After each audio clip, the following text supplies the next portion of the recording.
आपके राष्ट्रीय अध्यक्ष कह रहे हैं कि सबसे बड़का झूठा पार्टी, तो सत्यवादी हरिश्चंद्र की जामात आपके साथ है और आप उसके नेता हैं। याद है ना आपने कौन कौन सी कस्में खाई थी, और आपके राष्ट्रीय अध्यक्ष आपके पेट के दांत गिन रहे थे। भाजपा साथ था तो मेडिकल कॉलेज, इंजीनियरिंग कॉलेज से लेकर सभी टेक्निकल संस्थान बना। आज क्यों रुक गया? लखीसराय के अंदर, मुंगेर के अंदर क्यों प्रशासनिक अराजकता है? क्यों अपराधियों की गिरोह किसके साथ है?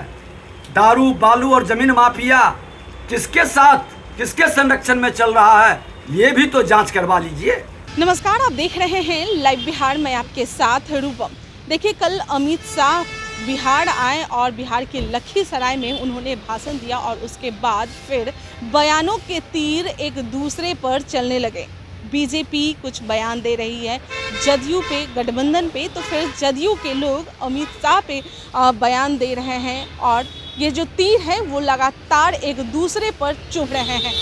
कल अमित शाह के भाषण के बाद जदयू में प्रेस कॉन्फ्रेंस करवाया गया और उसके बाद नीरज कुमार क्या कुछ बोले आपने सुना ही, और फिर राष्ट्रीय अध्यक्ष ललन सिंह का भी बयान आता है जिसमें वो कहते नज़र आते हैं कि बीजेपी बड़का झूठा पार्टी है, वो सिर्फ झूठ ही बोलती है। और यह बात जो है वो नेता प्रतिपक्ष विजय सिन्हा को चुभ गई और फिर उन्होंने लगा पुराने जितने भी बातें हैं उन बातों को वह खोलने लगे। वो कह रहे हैं ये वही ललन सिंह हैं जिन्होंने बताया था कि मुख्यमंत्री नीतीश कुमार के पेट में दांत है, और लखीसराय के उसी धरती पर लोगों को वह बता रहे थे कि भाई किस तरह से नीतीश कुमार हैं और चाहे कुछ भी हो जाए हम जदयू में शामिल नहीं होंगे, आरजेडी में नहीं होंगे। और अब क्या कुछ कह रहे हैं, देखिए क्या कुछ कह रहे हैं विजय सिन्हा, सुनिए। माननीय मुख्यमंत्री जी,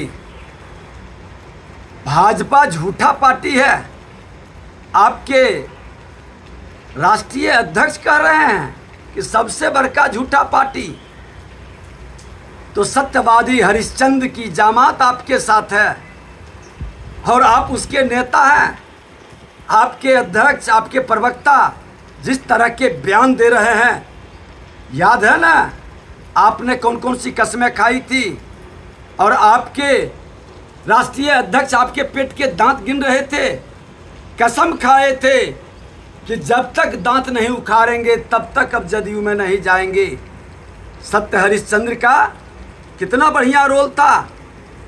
आपके राष्ट्रीय अध्यक्ष राजद से कभी नहीं मिलेंगे, ये समाज के सामने, क्षेत्र के सामने, मुंगेर की धरती पर, लखीसराय की धरती पर बोले थे। लेकिन विकास की बात जब भाजपा साथ था तो मेडिकल कॉलेज, इंजीनियरिंग कॉलेज से लेकर सभी टेक्निकल संस्थान बना। आज क्यों रुक गया? और जब यही बात हमारे नेता बोलते हैं कि डबल इंजन की सरकार में मेडिकल कॉलेज से लेकर इंजीनियरिंग कॉलेज, 2 लेन, 4 लेन, 6 लेन सड़कें, बड़े बड़े ब्रिज, हर टेक्निकल कार्य हर वर्क डिपार्टमेंट के अंदर दिखाई पड़ रहा था, आज क्यों ठहर गया?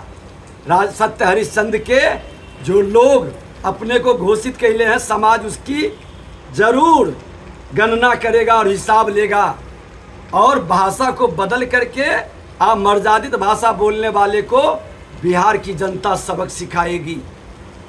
भ्रष्टाचार पर कुछ क्यों नहीं बोल रहे? अपराध पर क्यों मौन रहते हैं?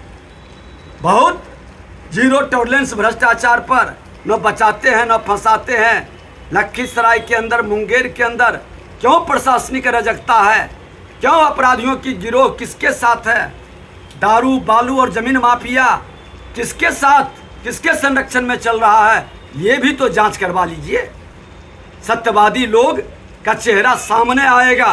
विजय सिन्हा ने साफ तौर पे कह दिया है कि जब नीतीश कुमार बीजेपी के साथ थे तो हर जगह देखा जा रहा था, काम हो रहा था, विकास कर रहा था बिहार, लेकिन जैसे ही वो बीजेपी के साथ हटे, बीजेपी का साथ छोड़े, जैसे ही वो आरजेडी में गए, देखिए विकास का काम कैसे रुक गया। और ये लोग आरोप लगाते हैं हम लोग पे, यानी कि बीजेपी पे आरोप लगाते हैं कि किस तरह से झूठा पार्टी का आरोप लगाते हैं। हम आपको बताना चाहते हैं कि यह लखीसराय की जो धरती है वहीं के सांसद ललन सिंह भी हैं, और फिर लखीसराय में ही अमित शाह वहाँ पर मौजूद हुए, वहाँ पर गए और वहाँ के सांसद जब ललन सिंह चुने गए थे तो उस समय वह बीजेपी में थे और अब बीजेपी के बाहर है। आप समझ सकते हैं कि चुनावी षड्यंत्र किस तरह से रचा जा रहा है, चुनावी माहौल किस तरह से बनाया जाता है, लोगों के पास क्या क्या बातें सुनाई जा रही है कि भाई लोग उस तरह से सुने और उनके प्रलोभन में आए। चले, चुनाव आने वाला है और देखना यह होगा कि कौन लोगों के मतलब मन में किनके बातों का ज़्यादा असर पड़ा है। अभी के लिए इतना ही, बने रहें लाइव बिहार के साथ। धन्यवाद। लाइव बिहार यूट्यूब पर सब्सक्राइब और फेसबुक पर लाइक जरूर करें।